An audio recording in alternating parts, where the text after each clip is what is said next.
Comme je mentionnais tout à l'heure, après avoir fait un excellent tour d'horizon de la situation en période de crise et d'urgence, cette fois-ci, nous allons parler de l'après-crise, donc de la reconstruction en tant que telle. Et nous aurons deux présentations, une des gens de la MRC du Granit et une autre de la ville de Mégantic, donc des conférenciers que l'on a déjà vus dans la première partie. Je n'aurai pas besoin de les représenter à nouveau.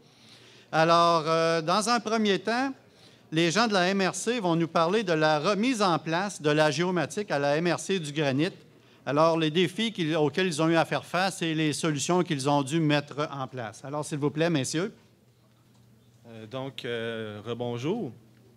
On va aller un petit peu plus large, la géomatique. On va parler un peu de la reconstruction de nos bureaux, littéralement. Nous, nos bureaux étaient voisins du Musicafé, donc on a perdu l'ensemble matériel et informatique. Donc, on peut parler de l'occasion des bureaux, ce qui était avant ou ce qui sont aujourd'hui par rapport à la tragédie. On parlait de nos besoins, parce que nous, on avait beaucoup de municipalités, donc on avait des besoins à offrir aux municipalités. On parlait des acteurs qui nous ont aidés parce qu'on n'a pas été seuls dans la reconstruction et un peu des tâches accomplies et qu'est-ce qu'il nous reste à faire. Premièrement, pour ceux qui n'étaient pas là tout à l'heure, nos bureaux étaient ici et le Musicafé était voisin ici pour vous situer durant la tragédie. Et pour ceux aujourd'hui où nous sommes rendus, nous sommes environ à 600 mètres de nos anciens bureaux à l'extérieur du périmètre urbain. Juste pour situer, les bureaux de la ville sont ici, la municipalité de Lac-Mégantic. Donc, juste, nous, actuellement, on est dans un hôtel, dans une auberge qui nous abrite pour environ 2 ans, le temps qu'on reconstruise de nouveaux bureaux. Donc, c'est dans une auberge qu'on loue, qui était à vendre, qu'on a réussi à louer pour un délai de 2 ans, le temps qu'on se reconstruise éventuellement.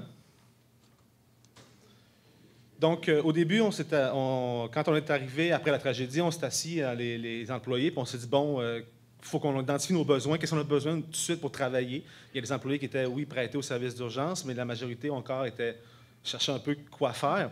Donc, on a eu quand même des municipalités qui nous ont aidés, comme Lac de Relais, qui nous ont prêté 8 ordinateurs portables pour nous permettre un peu de commencer à travailler au niveau de la reconstruction de la MRC.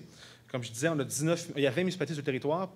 Si on fait abstraction de Mégantic, il y en a 19 qui cognaient à la porte et qui disaient « Oui, vous nous offrez des services d'habitude, on a encore besoin de vous, il faut que vous nous aidiez. » Même si on était dans la tragédie, on avait des téléphones de municipalités qui nous appelaient pour ouais, j'ai enlevé un règlement, qu'est-ce que je fais? Donc, on a quand même des municipalités à aider en plus de Lac-Mégantic.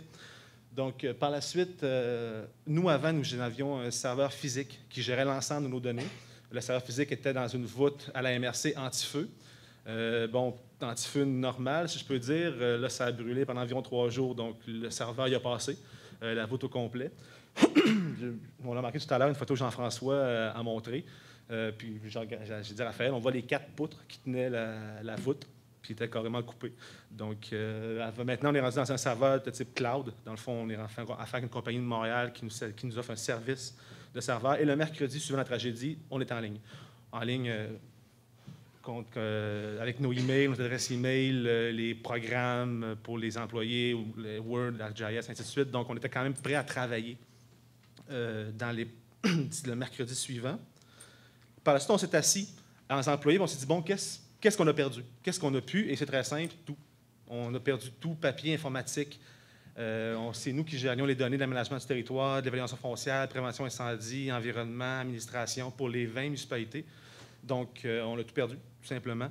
Mégantic qui avait quand même une bonne base de données pour leur territoire qu'on a réussi à récupérer, mais pour les autres municipalités, on leur produisait des plans, on leur produisait de la donnée, de l'information, mais c'est nous qui dans le fond, qui gérait la base. Donc, nous, on leur envoyait des plans PDF, on leur envoyait des brides de données. Donc, on a réussi à reprendre ça, mais c'est quand même nous qui avions l'ensemble des informations de base. Donc, je passe la parole à Raphaël. Bon, par la suite, on a identifié les différents acteurs qui pouvaient avoir nos données. Donc, c'est sûr qu'on transférait énormément de données des municipalités, autant des plans papier, des copies de règlements, des CD, des mises à jour. Donc, on a rapatrié tout ça, on a demandé aux municipalités en faisant des listes. On est allé chez les arpenteurs aussi, beaucoup de plans avec eux. Donc, on avait de la donnée qui était là. Nos fournisseurs de logiciels et de services aussi avaient de la donnée. Là, pour donner un exemple de la base incendie, on avait eu un problème dans notre base incendie avec Première Ligne. On avait dû, au mois de mai, à peu près, leur transférer une base de données pour qu'ils fassent des corrections. Donc, heureusement, eux avaient gardé cette base de données-là. on a pu repartir du mois de mai et non pas repartir plus loin encore. Fait que on avait des données qui étaient situées là. Les comptes email et tout des employés, c'est assez impressionnant le nombre de pièces jointes souvent qu'on ne traite pas ou qu'on n'efface pas. Donc, de retracer toutes les données qu'on avait transférées dans nos pièces jointes. Un élément clé aussi pour l'évaluation, Dieu merci, ils n'avaient pas ramené leurs ordinateurs ce vendredi-là. Les 3 inspecteurs avaient le portable en évaluation. On avait énormément de données géomatiques aussi qui étaient là-dedans, qui a été une grosse base pour repartir. Puis le gouvernement aussi, le MAMO en particulier, a été d'un grand support. On a eu une excellente collaboration de M. Martin Saint-Hilaire, Judith Côté puis Miguel Herrero pour les remercier, eux. Je ne sais pas s'ils sont ici dans la salle, mais eux, ils nous ont fourni, ils nous ont ouvert un accès à SIGAT. On n'a pas eu à downloader. Ils nous ont envoyé des clés USB, des boîtes de documents. On a eu une excellente collaboration de leur côté. Fait que c'est ça. C'est souvent, on a récupéré des brides d'informations, des brides de données. On a mis ça ensemble. On a pris le plus qu'on pouvait. Après ça, on les a traités. La première règle qu'on s'est mise, c'est de rebâtir nos bureaux une journée à la fois. On savait qu'on ne serait pas capable de rebâtir ça dans un délai très, très court. Là. Fait qu'on on a avancé une journée à la fois là-dedans. Donc, après, pour reconstruire nos bases de données, il fallait harmoniser les données reçues, valider les versions. Puis après ça, on a mis en place une nouvelle architecture du serveur. C'est sûr que quand tu repars de scratch, tu as la chance, entre guillemets, de remonter une architecture plus structurée, plus facile. Nos architectures évoluent tellement dans le temps. Après ça, on a fait la réinstallation du système informatique. Moi, j'ai fait la plus grosse commande d'ordinateur de ma vie. On a commandé pour 22 000 d'une traite d'ordinateurs qui sont rentrés au bureau. Donc après ça, c'est la configuration de ces ordinateurs-là, l'installation des différents logiciels. On se retrouve dans un nouveau bureau qui est une auberge, donc qui n'est pas adapté nécessairement à nos besoins. Il a fallu faire passer tout le filage réseau dans ces bâtiments-là. L'installation d'un système téléphonique, c'est toutes des affaires qu'on n'avait jamais fait, qu'on est obligé d'apprendre sur le tas, comme on dit.